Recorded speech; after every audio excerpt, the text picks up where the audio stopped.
Episode 24, Bunda menangis. Bibi dengan nona kecilnya itu pun masih setia berduduk santai di tempat duduk yang memang sudah tersedia di dapur itu. Mereka menikmati minuman mereka. Namun, semakin berjalannya waktu, entah mengapa sosok yang dinantikan malah tak kunjung datang. Bunda kenapa belum datang ya? Mengantar minuman ke kamar Dedi kenapa lama sekali, kan hanya mengantar minuman.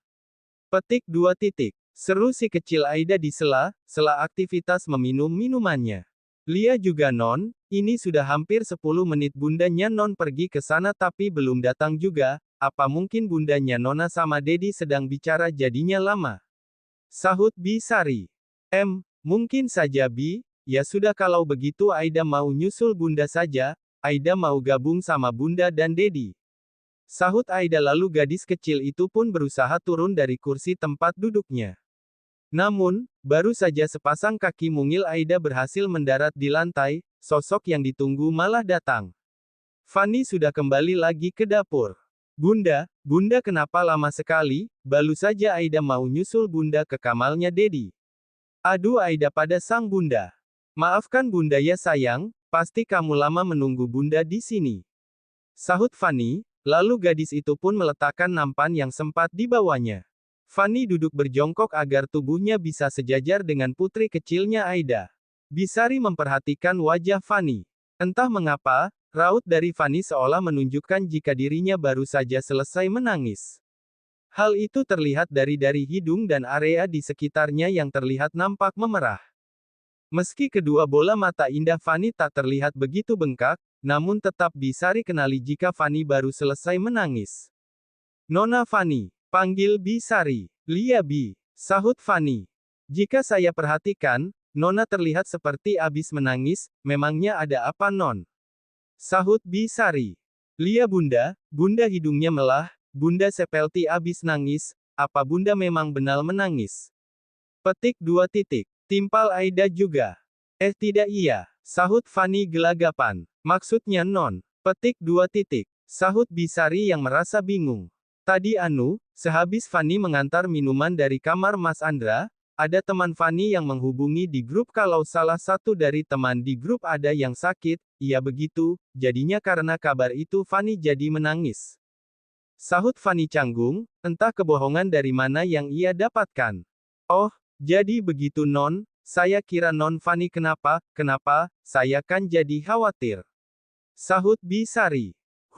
Aida jadi bisa bernafas lega bunda, Aida kila bunda itu menangis karena ulah Dedi, syukurlah kalau bukan begitu. Ucap syukur Aida. Mendapati sahutan seperti itu dari Aida, membuat Fanny begitu tertegun dan tak tahu harus bersikap bagaimana. Benar dugaan Aida jika dirinya menangis karena ulah Dedinya. Namun tak mungkin Fanny mengatakan itu, karena jika sampai itu dilakukan, sudah pasti akan ada masalah di rumah ini, dan Fanny tidak ingin hal itu terjadi. Ya sudah bunda jangan diam, minum dulu minumannya, kan bunda masih belum minum lanjut Aida lagi sehingga membuyarkan pikiran Fanny yang sempat berkelana. Sayang, sebenarnya bunda sudah mau pulang. Sahut Fanny tiba-tiba. Sontak pernyataannya itu pun membuat hati si kecil Aida menjadi terlonjak kaget. Loh bunda, kenapa bunda sudah mau pulang? Kan bunda masih belum lama main di sini, pulang nanti soal saja ya bunda. Seru Aida sedih dengan memegangi tangan bundanya. Hati Fanny menjadi tak tega melihat permohonan Aida. Apalagi tatapan memelasnya membuat hati Fanny semakin pilu dibuatnya. Meski Aida bukan putri kandungnya, namun Fanny sudah menganggapnya sebagai putri kandungnya sendiri, hati ibu yang mana yang akan sanggup jika putrinya sudah memohon seperti ini. Namun tak mungkin jika saat ini Fanny masih bertahan di rumah ini setelah apa yang terjadi antara dirinya dan juga Andra.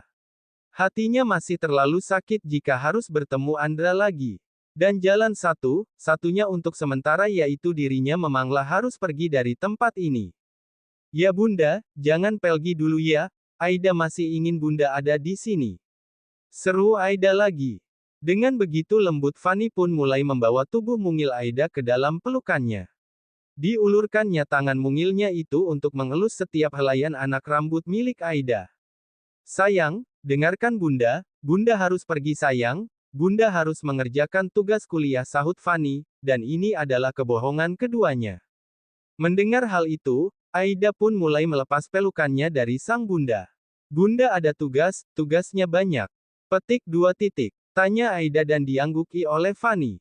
Jadi bunda memang benar mau pulang sekarang. Petik 2 titik. Tanyanya lagi. Lia sayang, bunda memang harus pulang sekarang nak, tapi bunda janji, kapanpun Aida ingin main ke rumah bunda, dengan senang hati bunda akan menyambutnya. Sahut Fanny agar Aida tak merasa terlalu sedih. Ya sudah kalau bunda memang mau pulang, tapi bunda halus janji satu hal pada Aida, nanti kalau hari ulang tahun Aida dimulai, bunda janji akan datang ya, Aida bisa sedih kalau bunda tidak datang. Tuturnya yang menjelaskan. Tentu sayang, tentu bunda akan datang ke acara ulang tahunnya Aida nanti, itu pasti sayang. Sahut Fanny dengan tersenyum. Baiklah bunda kalau bunda mau pulang sekarang pulanglah, kerjakan tugas bunda. Sahut Aida pada akhirnya yang sudah mengizinkan bundanya untuk pulang. Lalu Fanny pun memeluk tubuh Aida lagi sebelum akhirnya ia benar-benar beranjak untuk berdiri. Kalau begitu saya pamit pulang ya Bi, terima kasih karena sudah mengajak Fanny ke dapur. Seru Fanny. Lia non sama, sahut Bi Sari. Dan akhirnya Fanny pun benar-benar melangkah pergi dari dalam rumah mewah Andra. Aida maupun Bisari sendiri sama sekali tak tahu jika Fanny keluar rumah seorang diri, mereka mengira jika Fanny pulang dengan diantar oleh Andra. Dan kini, Fanny sudah bertemu dengan ojek online-nya yang sempat dipesannya tadi, beruntung karena ternyata ojek online yang dipesannya telah datang tepat waktu sehingga membuat Fanny tak perlu merasa khawatir jika Andra sampai melihat kepergiannya. Berada di dalam kamar pun dengan memperhatikan layar handphonenya rasanya sudah cukup. Dan sudah saatnya lah dirinya merebahkan tubuhnya meski barangkali hanya sejenak. Andra merebahkan tubuhnya di atas kasur empuknya. Pandangannya terarah pada langit yang ada di kamarnya. Merasa sudah cukup terlentang, tubuhnya pun ia miringkan ke arah kanan sehingga bisa menghadap pintu masuk.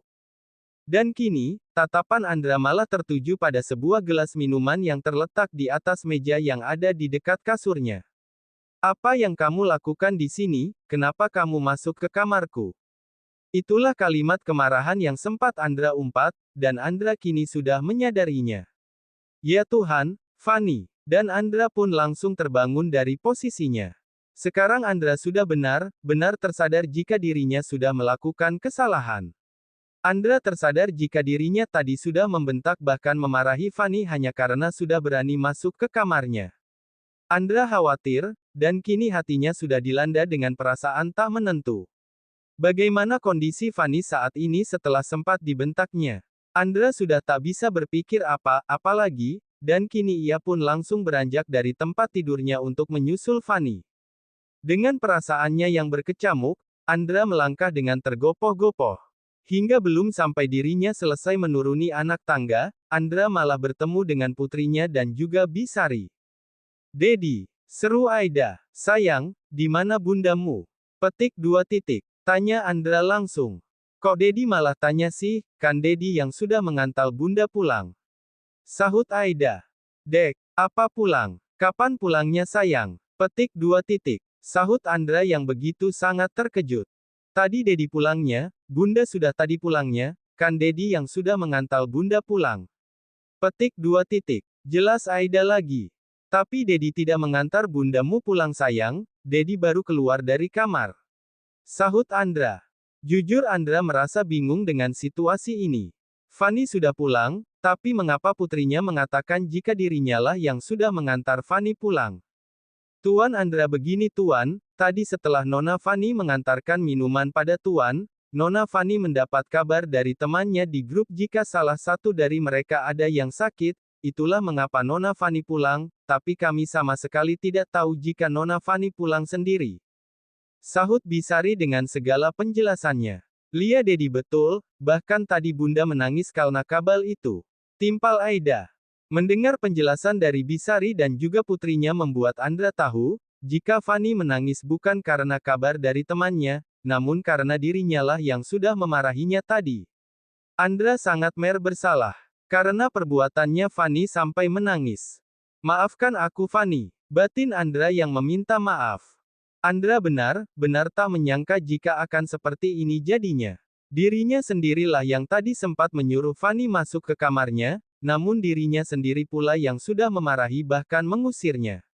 Andra sama sekali tak berniat seperti itu semua terjadi karena dirinya begitu refleks karena sudah ada orang baru yang berani masuk ke kamarnya. Andra tak pernah menghendaki siapapun masuk ke kamarnya, kecuali orang-orang terdekatnya. Dan baginya, Fanny adalah orang yang masih baru dirinya kenal. Bersambung.